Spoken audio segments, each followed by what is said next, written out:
Heard Onondaga County Executive Brian McMahon mention this organization in his daily briefings, Childcare Solutions. So right now they're the ones taking the reins, really making sure those essential workers have someone to care for their children each day. News Channel 9's Julia LeBlanc checked in with them. She joins us now live. So Julia, are there a lot of child care facilities open for these workers right now?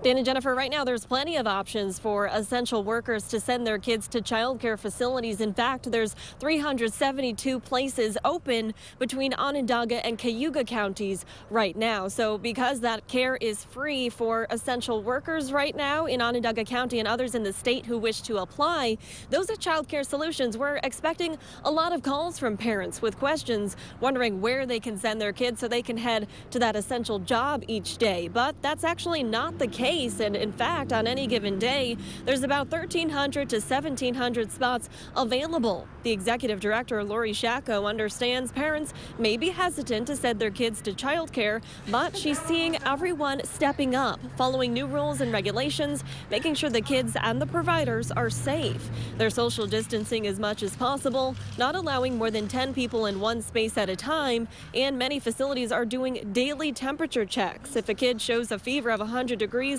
they'll be sent home. They're also sanitizing toys in play spaces, asking parents to wear masks, and dropping off their kids at a distance if possible.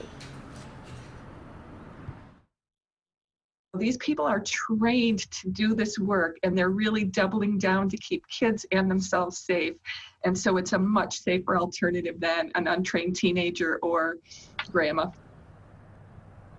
Shacko says they're not performing their regular inspections at Childcare Solutions right now to limit exposure. She says in the nearly 400 places they're looking after right now in Cayuga and Onondaga counties, there have been no reports of cases of COVID-19 in either the kids or the providers. Live in Syracuse, Julia LeBlanc, News Channel 9.